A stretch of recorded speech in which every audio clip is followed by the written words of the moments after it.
Hello. I want to watch this. You gonna watch it with me? I promise I'll be good. Through a shimmering curtain of light and vanished. When Andrew Basiago's vision cleared, he was no longer in an empty airplane hangar in New Jersey. He was standing in a muddy field. He'd practiced this moment for weeks. Walk through the crowd, find the platform, observe, memorize, report back. Andrew weaved his way between soldiers and civilians. Project Pegasus. I've never heard of this. Also my first time watching But his oversized shoes kept sticking in the mud. He finally made it to the front, I heard good things and about then it. I've he seen saw him on it. Joe Rogan. A tall man in a black coat climbed onto the platform and removed his hat. The crowd fell silent. It was November 19th, 1863, in Gettysburg, Pennsylvania, and Abraham Lincoln was about to give a speech.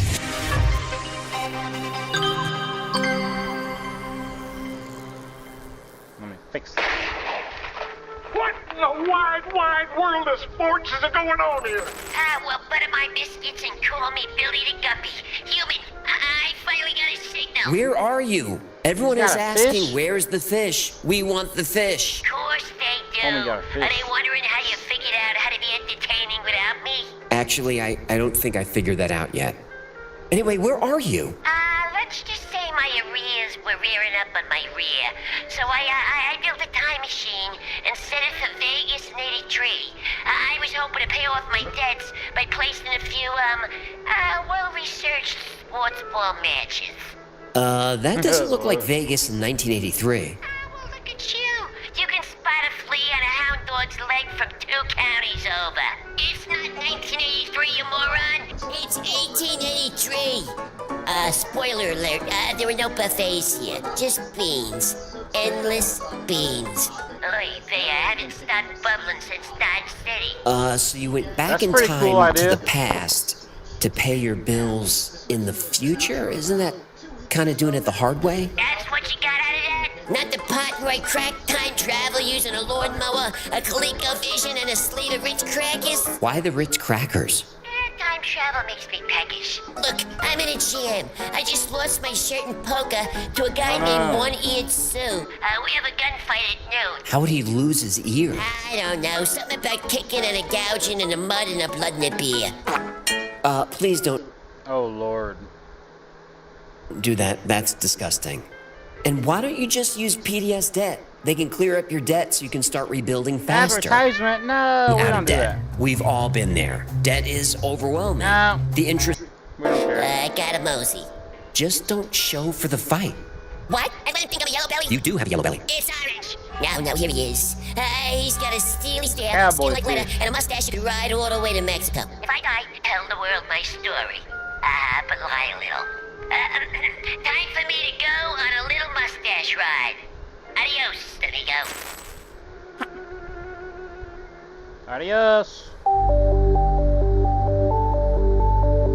The Gettysburg mission was a success. Andrew Basiago traveled back to 1863 and returned with memories that were sharp, vivid, and historically accurate. For the scientists at Project Pegasus, this was the breakthrough that they needed. But the technology that sent him there wasn't developed in a government lab. It was found in a hotel room. Found? The word you're looking for is stolen. Yeah. I agree with On this. January 7th, 1943, Nikola Tesla died alone in room 3327 of the New Yorker hotel. Within hours, government agents sealed the room. They confiscated everything. 80 They'll take all your shit and hide the body. I promise you. boxes of ideas, inventions, and decades of research. When Tesla's belongings were returned to his family, 20 boxes were missing. The FBI still has classified Tesla documents they won't release. We've covered this in our Tesla episode, which is linked below. Those 20 boxes launched dozens of black projects over the next 15 years. Weather modification, directed energy weapons, mind control technology, all traced back to those stolen files. And at this point in time, the United States had the crazy. atomic bomb, the transistor, the ENIAC computer. The US was confident, cocky even, that it was the most technically advanced country in the world. But in 1957, it realized it wasn't. CIA's child time soldiers. I'm gonna Google that real quick.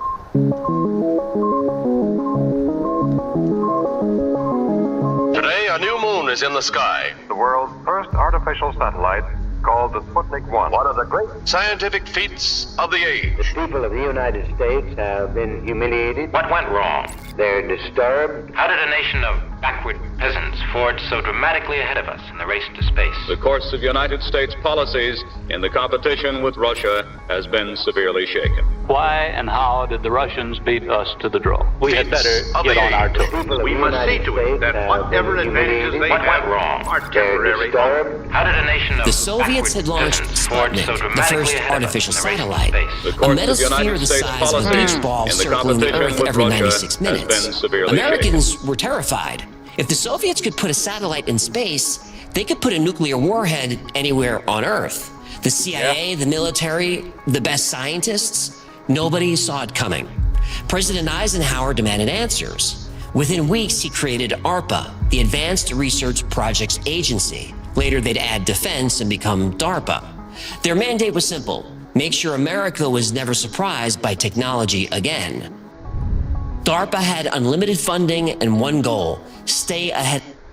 I have a neighbor that's a Marine. He was a Marine captain. He's a vet. He's like probably close to 70 now.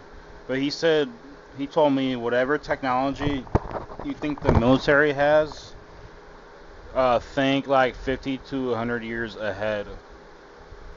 They have a bunch of shit that we can't even fathom, really. That's what he told me. It's like they're at least 50 to 100 years ahead of what we know, you know. It's kind of crazy. Ahead of the Soviets at any cost.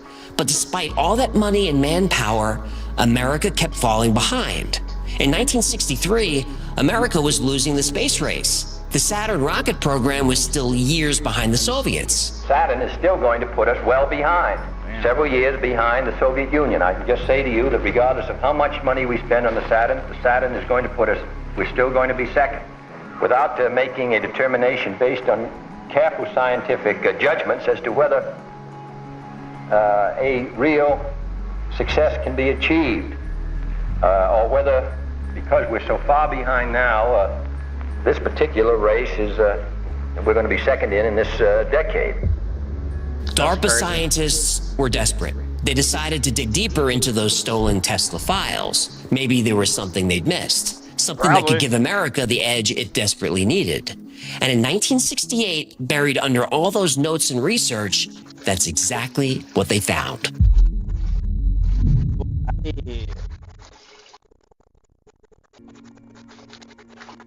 The basement of the Curtis Wright building in Woodridge, New Jersey, isn't on any blueprints. The freight elevator went down past the ground floor and kept going.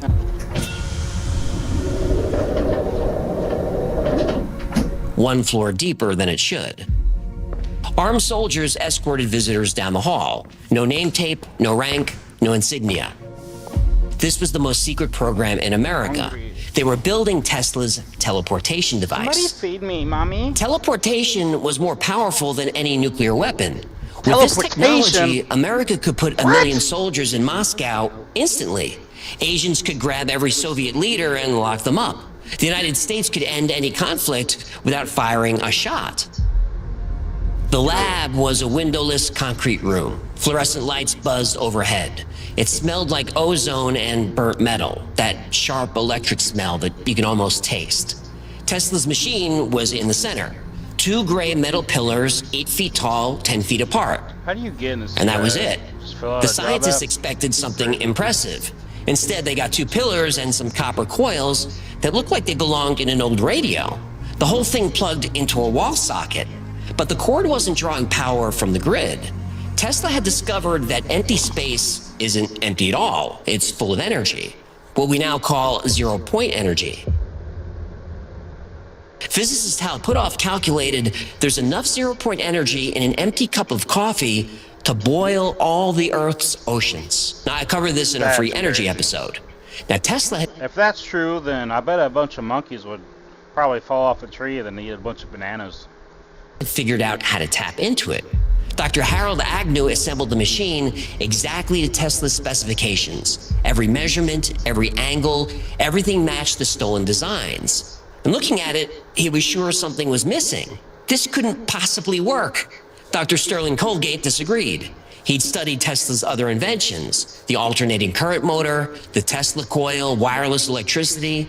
Tesla's work was always simple, always elegant.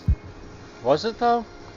The first test was March 12, 1968. 5 people in the room: Agnew, Colgate, and 3 technicians. One manned the power switch, another monitored instruments, and the third stood by with a fire extinguisher.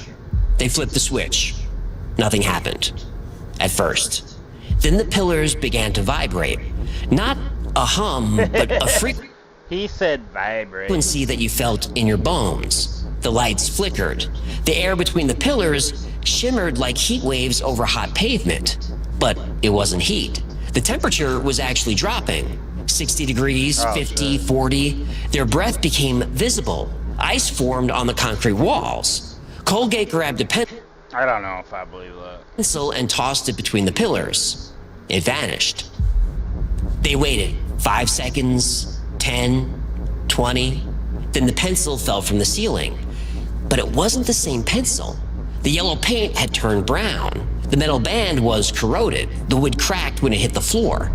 The machine had aged it decades in seconds. Now, if it can do that to wood and metal, what would it do to flesh and blood? What do you Well, think? there's only one way to find out. I definitely know.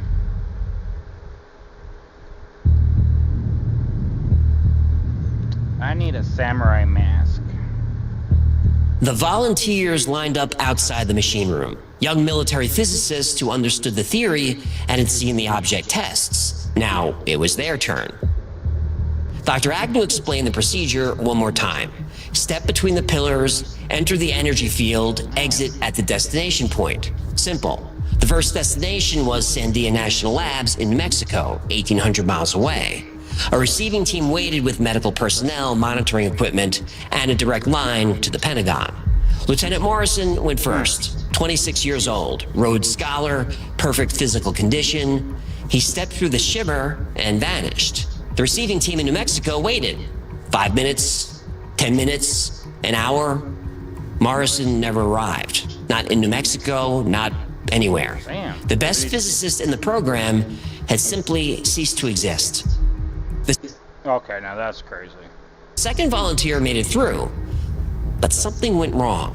Lieutenant Farley spent 30 seconds in the field. When he appeared in New Mexico, he'd aged 30 years. His hair was white. His skin was paper thin. He tried to speak, but collapsed. The medical team couldn't save him. Cause of death? Old age. He was 31. They recalibrated everything, checked Tesla's notes, made adjustments. The third test stayed local, just 1 floor up, 10 feet of distance. Lieutenant Hutchins stepped through. What happened next made everyone in the room step back. Hutchins arrived in pieces, not torn apart, separated in time. His legs materialized first, his torso 30 seconds later, arms 2 minutes after that.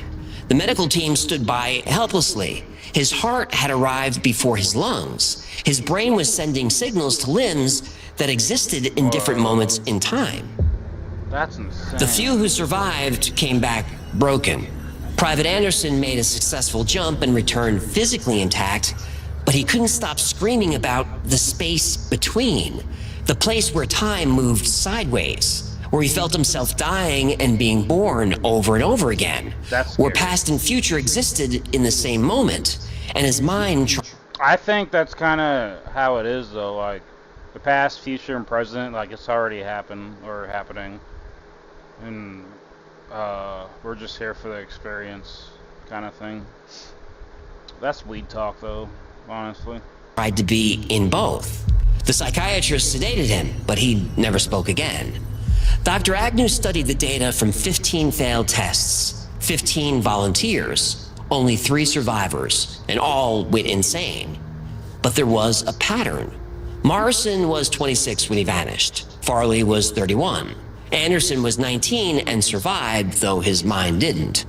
The younger the subject, the better the outcome. Adult consciousness was the problem. Too rigid, it's too fixed. When you're 30, your brain knows how reality works. And when that reality breaks, so does your mind. But children, their minds were still forming, still flexible. They could bend without breaking. Agnew knew what this meant. The military had done terrible things before in the name of national security. We covered some of this in our MK Ultra episode. But using children as test subjects crossed a line that nobody wanted to cross. Did you say MK Ultra? Oh, I might have to watch that. That's when Raymond Bashago spoke up. Ray worked for the Ralph M. Parsons Company, DARPA's main contractor. He'd been on the project from the beginning and understood the stakes. Ray had a 6-year-old son, smart kid, resilient, adaptable. Ray volunteered him for the program. Agnew wanted to say no. Every instinct told him this was wrong. But the data was clear, and they were out of options and out of adult volunteers. The children were their only chance. You can't be taking children like that, man.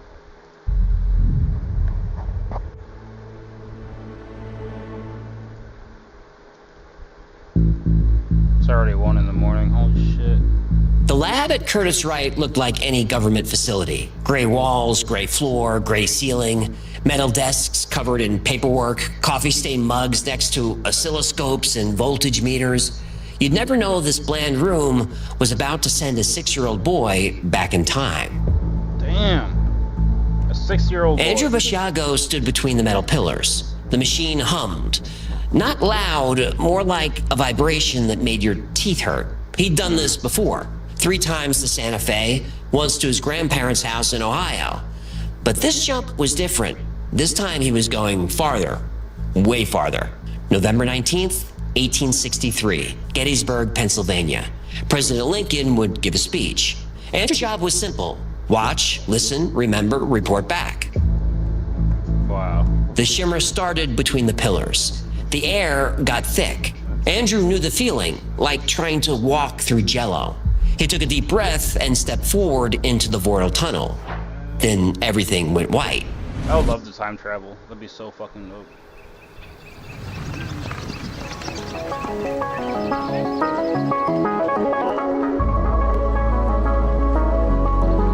Then his feet hit mud.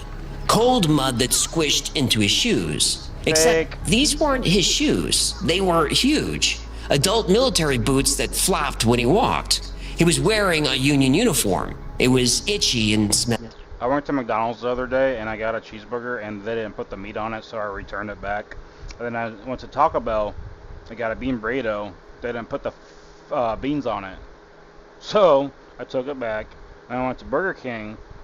I got paid for a full meal, drink and fries and everything. Guess what? They didn't put the fries in the bag. So then I just went to Walmart and bought something to cook at home. Smelled old, and the smell hit him hard. Sweet and rotten mixed with horse manure and smoke. Andrew's stomach turned. People pressed in from all sides. Hundreds of people, soldiers in blue uniforms, women in long dresses. Everyone looked tired. Their faces were dirty. The November cold cut through the wool uniform. Andrew pushed through the crowd toward the wooden platform. That's where Lincoln would speak. And that's what he came to see. But moving was hard. The oversized boots kept sticking in the mud. A soldier muttered something about whose kid he was, but nobody stopped him. Just another boy in uniform. The ground was churned into thick mud, not regular mud. In places it had a rusty color. The battlefield was only 4 months old. The earth still remembered. Sucks. Somebody's elbow caught Andrew in the head. His eyes watered, but he didn't cry. He had a mission. Find the platform. See Lincoln. Remember everything. The platform came into view. Raw wood hammered together. Men in top hats stood around it. They looked different than everyone else. They had clean clothes. They looked fed, like they belonged in another world. Then the crowd stirred. People pointed. They got excited. A tall man in a black coat climbed Is that AI generated? onto the platform.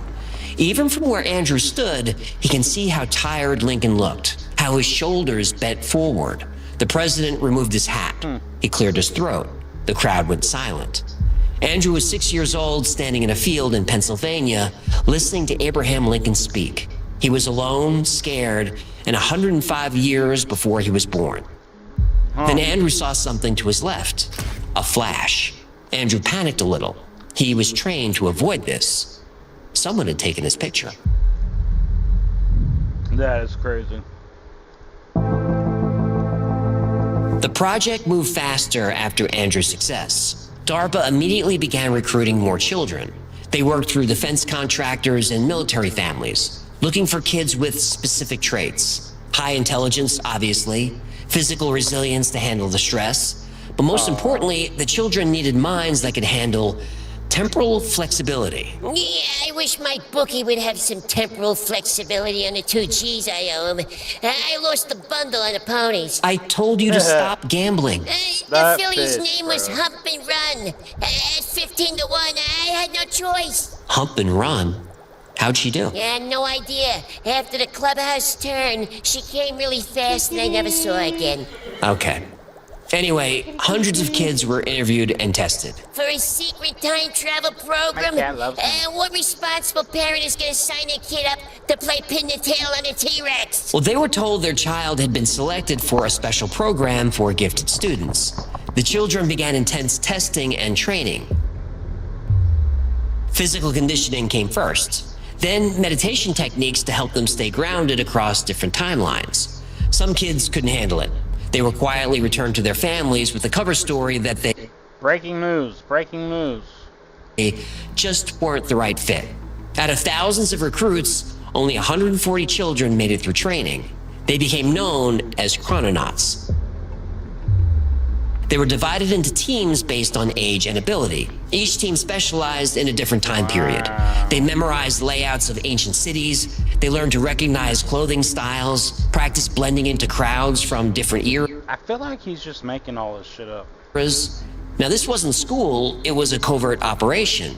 And for especially dangerous missions, children were even given cyanide capsules. Is this Yeah, satire? that's one way to solve the student loan crisis.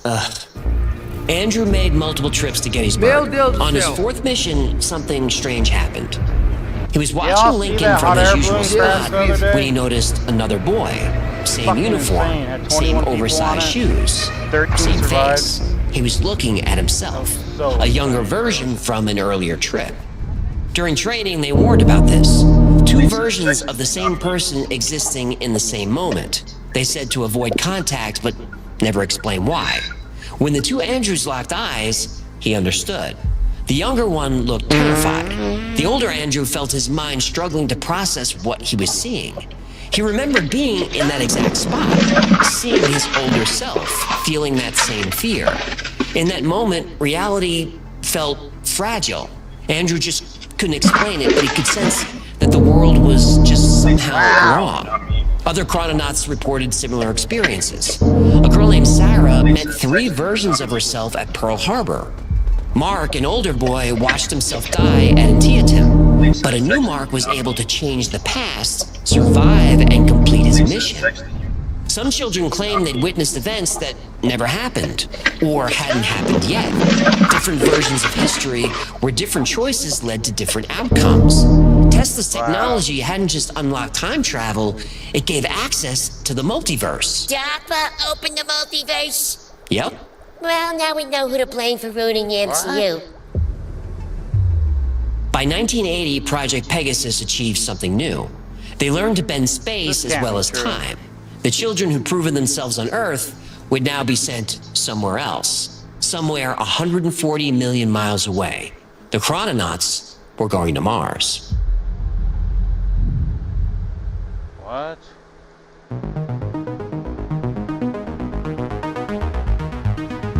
The multiverse discovery changed everything. Project Pegasus had started as a time travel program. By 1980, they'd learned something new. Tesla's machines that bent time could also bend space, including outer space. Project Pegasus was getting an upgrade. I'm gonna forfeit the team. This new phase was a joint venture. The primary contractor was the Ralph M. Parsons Company, where Andrew's father worked. But they also had engineers from Lockheed Skunk Works and Hughes Aircraft, and of course the CIA. This team of elite researchers had built the most sophisticated machine on Earth. They called it the Jump Room. Oh, I always get one of those for my guppy's birthday parties. A lot of fun. A jump room? Oh, yeah, it's a big inflatable castle, and the Rugrats hop around in there, cracking skulls until Summer starts crying. No. You're thinking of... The little monsters get aggressive in these bouncy castles. It's like Thunderdome. If Thunderdome was made of inflatable rubber, and Tina Turner was made out of... soccer moms with inflatable lip injections. This has nothing to do with a bouncy castle. Would you let me get back to this? Fine, go ahead. So crazy. The Tesla Portal facility in New Jersey was retired. The new facility was hidden in plain sight at 999 North Sepulveda Boulevard in El Segundo, California. My dad's from there. Just another office building in the aerospace corridor. Normal lobby, normal waiting area, except for the elevator. Press a sequence of buttons and the walls would dissolve. Then you'd be somewhere else. Somewhere very, very far away.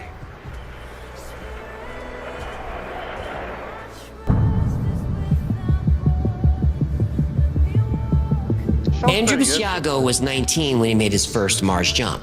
The training had been different this time. 3 weeks at College of the Siskiyous near Mount Shasta. Oh, wait, wrong mount. Go on. Major Ed Dames ran the program. Not time travel training, survival training. They learned about thin atmospheres, extreme temperatures, and how to use the weapon they were issued, a handheld device with 3 settings. Andrew saw creatures that reminded him of plesiosaurs, dinosaurs with long necks and powerful bodies. He was surprised at how graceful they moved. He saw huge spider-like creatures. They kept their distance, which was just fine to Andrew. Imagine tarantulas about the size of a car, but can move twice as fast. Dude, this sounds like a sci-fi movie. There's no way. He played guitar, jamming good with Will and Gilly, and the spiders from Mars. You are killing me, dude. I'm sorry, I thought you were setting me up for another Bowie too. Okay, whenever you assume that, yeah, assume you're wrong. There weren't just animals on Mars. There were people. Tall, thin beings with large heads and black eyes. The mission was to beat the Soviets to Mars and establish contact with this advanced civilization. And Andrew wasn't going alone. The Mars program recruited young people who'd proven themselves in the time travel experiments. One member of Andrew's team introduced himself as Barry Sotoro. Barry was a lanky college student from Columbia University. Friendly guy, articulate, easy smile. That looks like Barack Obama. Are you kidding me? What the hell? Years later, the world would know him by a different name. Barack Obama. What? Barack Obama was a Martian chrononaut? Yep. Wasn't Obama also invited to the Bilderberg before he was president? He sure was. Yeah, the lizard people picked their candidates early.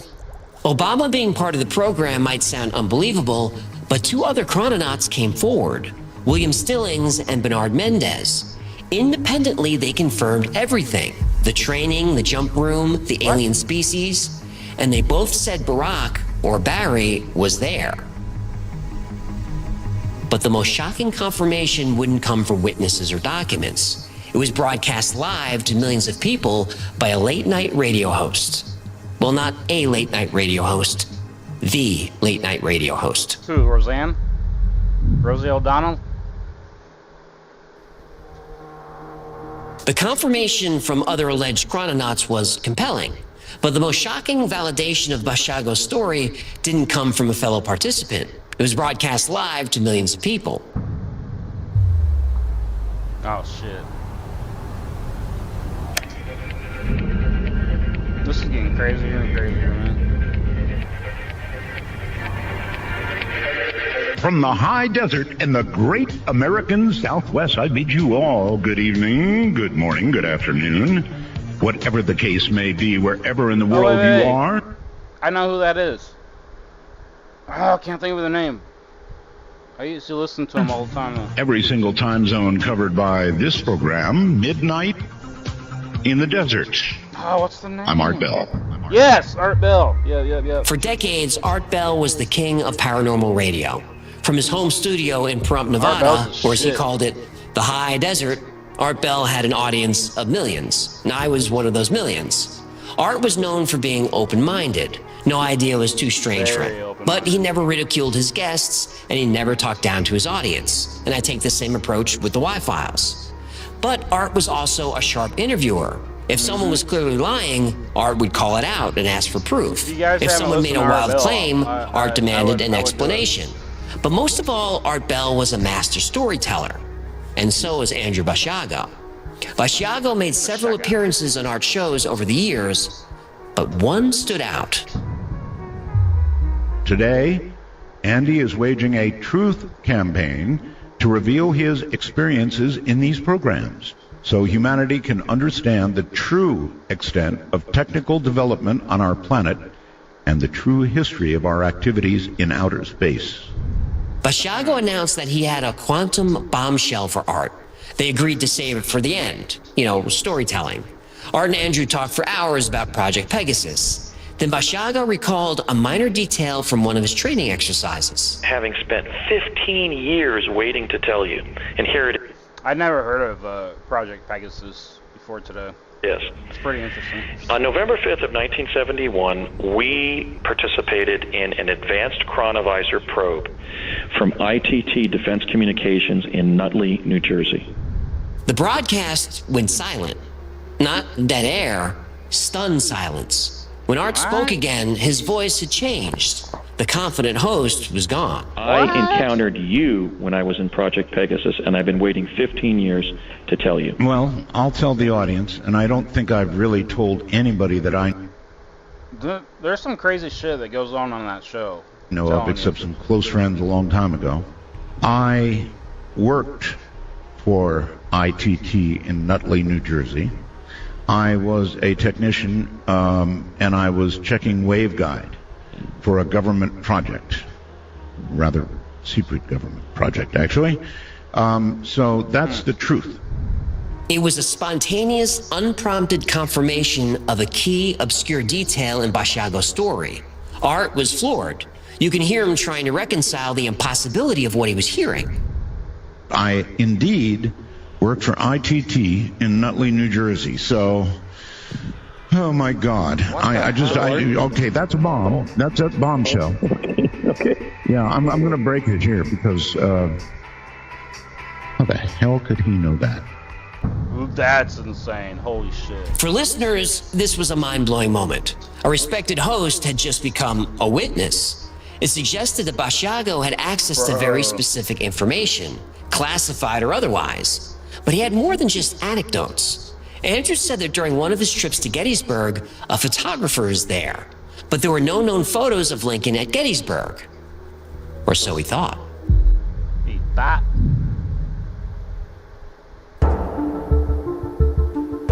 For 90 years, historians searched for a photograph of Abraham Lincoln at Gettysburg. They knew photographers were there. They knew the equipment existed. But no confirmed image of Lincoln giving his most famous speech had ever been found. In 1952, archivist Josephine Cobb was examining Civil War glass plate negatives at the National Archives. She studied each plate under magnification, looking for details others might have missed. One plate caught her attention. It showed a crowd in an open field, soldiers, civilians, a wooden platform in the distance. The scene matched descriptions of Gettysburg, November 19th, 1863. But where was Lincoln? Cobb increased the magnification. That's crazy. I love old pictures like this. Wasn't Lincoln tall? Yeah, I don't think I see him. Maybe they'll show him. There, barely visible on the platform, Abraham Lincoln, the first confirmed photographic evidence of Lincoln at Gettysburg. I would have never guessed that. The discovery made headlines, and for decades this would remain the only known photograph of that historic day. Wow. The image went to the National Archives, another piece of American history preserved. But Josephine Cobb noticed something else in the photograph, something odd. In the foreground stood a young boy, maybe 6 or 7 years old, Time traveler. wearing a Union Bugle Boy uniform. Now that wasn't unusual. Many children wore military-style clothing during the Civil War. Drummer boys and bugle boys were common at public gatherings. What was unusual was that the boy was alone. No adult supervision, no other children nearby. Just a small figure standing by himself in the crowd. The uniform looked authentic. Brass buttons, military cap, everything period correct. Except for one detail, the boy's haircut. Even in the grainy photograph, it looked wrong for 1863. Too modern, like something you'd see in the 1970s. And then there were the shoes. The boy was wearing adult shoes. Like brown leather shoes, clearly too big for his feet. The kind that would fall off if he tried to run. The photograph raised questions that wouldn't be answered for decades. Who was this boy, and why was he alone? Why did he look out of place in a photograph where everyone else belonged? The photograph exists. You could see it for yourself. Abraham Lincoln, surrounded by citizens and soldiers, could be seen in the background. But in the foreground, wearing an itchy blue uniform and oversized shoes, is 6-year-old Andrew Basiago. No. The story of Andrew Basiago is compelling. He's intelligent, articulate, he knows how to tell a story. But is it true? No. Well, I'm going to say no. It just sounds too crazy. It sounds good, but it's just too crazy for me. I mean, I'm not a scientist or nothing, but I mean, who knows? There's some crazy shit going on in this world. Some of it is. The government did confiscate Tesla's files after his death in 1943. That's documented. Were some of his files kept secret? Probably. The FBI still has classified Tesla documents they won't release. We know the government has attempted remote viewing through time. Joe McMoneagle, one of the military's top remote viewers, claims he saw ancient civilizations on Mars. That was part of the official Stargate program. We also know the US military and CIA have experimented on children. MKUltra did it. Multiple programs tested drugs, psychology, and worse on kids without consent. And if you want to get really angry, watch our episode on the dark side of DARPA. Link down in your wormhole. Yeah. But that's where the provable facts end. Now I hate this part. The science doesn't work. Tesla's radiant energy was about wireless power transmission, not teleportation. But he teleported Wolverine a bunch of times during that magic show. You're talking about the movie The Prestige. Right. And who played Tesla in that movie? David Bowie. Right. And who played Life on Mars? David Bowie. I rest my case. That fish cracks me up, man. Yes, scientists have teleported quantum states of particles. But teleporting a person, that would require more energy than an exploding star, even if they could figure out how to do it. Basiago says they just plug the machine into the wall. Now, I don't know of any wire that can carry that kind of juice. Maybe some heavy-duty black market Romex. Don't tell the local 164. Local 164? Bergen County knows what I'm talking about. Another problem. Every time we do a time travel story, they never mention that the Earth, the solar system, the galaxy, they're all constantly moving. If you time travel 5 seconds, you'll be in the middle of space. Nobody ever accounts for this. Nobody except Mike Madman Markham. He factored this into his calculations. That's why his time travel story is probably my favorite. Link down in your portal tunnel. Oh yeah, the terminology doesn't make sense. Vortal isn't a word. He combined vortex and portal because it sounds cool. And terms like quantum displacement and quantum holographic destabilization, these are just physics words strung together. They don't mean anything. The chronovisor is another red flag. You've got chrono, which means time, and you've got visor, which means vision.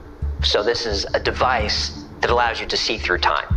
The original idea for the chronovisor came from a Benedictine monk by the name of Pellegrino Ernetti. He used to watch ancient Roman plays, the crucifixion of Christ, speeches by Mussolini. That priest must have a weird Netflix feed. Well, according to the legend, the chronovisor is hidden in the secret Vatican archives. I did a whole episode on this, and it's a lot of fun. Now, I didn't debunk the chronovisor, but I did prove Father Ernetti was lying. How long has he been doing the show? Because he keeps saying he has all these episodes. I'm gonna have to look that up. Link down in the holiest of holies. Then there are all the timeline problems. Bashago says Donald Rumsfeld ran the project from 1969 to 1972.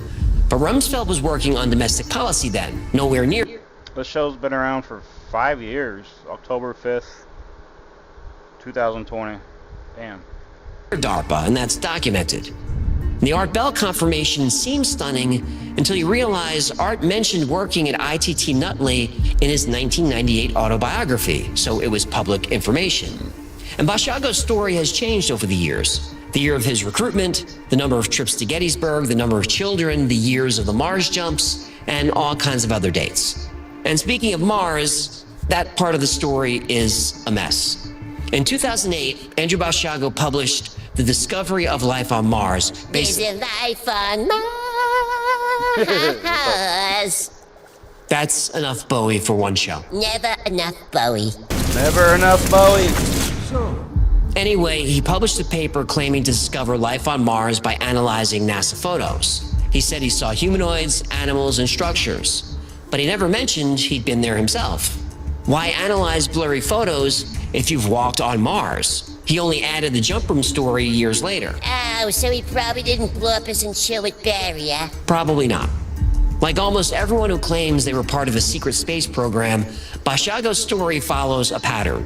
They all say they were in multiple programs. They all fought aliens, traveled through time, then got sent back to their childhood bodies. And whenever someone challenges the details, there's always the same answer. Their memories were suppressed, but now they're slowly coming back. And these storytellers share something else. They turn their stories into income. Why couldn't someone else? That's true. Talk about their experience in the secret space program. As long as they don't talk about the stuff that I created based on my real, my real IP here. It says I created a lot of the stuff. I created. Notice how he has one glove on. Why do you think that is? Dark Fleet. Dark Fleet didn't exist before I talked about it. Now all these people are popping up. I was on Dark Fleet. I was on Dark Fleet. Paid speaking events, weekend seminars, podcast appearances, and of course, books. There's always a book. There's always a book. Yet millions of people believe these stories. Intelligent people. Why? Well, because time travel represents something we all desperately want. A second chance. Yeah. I would time travel if I could, honestly. I'd go back to the medieval days. Just because it's my favorite era. It'd be cool to shoot medieval wars and stuff. We all have regrets, things we'd change if we could, mistakes we'd undo, words we'd take back, people we'd save. Time travel stories give us hope that's... I would save Bruce Lee. Somewhere, somehow, there's a loophole in the rules of the universe. I'd give anything for that loophole. To go back and fix my mistakes, to say goodbye to people I never got the chance to tell them I love them just one more time. But I can't. None of us can. And regret is a powerful emotion. But regrets are just memories. They live in the past. By focusing on the past, regrets rob you of the joy you could be feeling right now. Regrets can rob you of the joy you deserve to have in the future. You don't need to fix the past. Just accept it, learn from it, and let it go. Yep. Your second chance isn't in some secret government program. It's not hidden in a classified file or a stolen Tesla blueprint. Your second chance starts the second you stop looking backward and start looking forward. The time machine you're looking for, you're living it. It's called today. And unlike Andrew Bashago's story, yours is real. True. I don't know how I feel about this one, though. I don't think it's...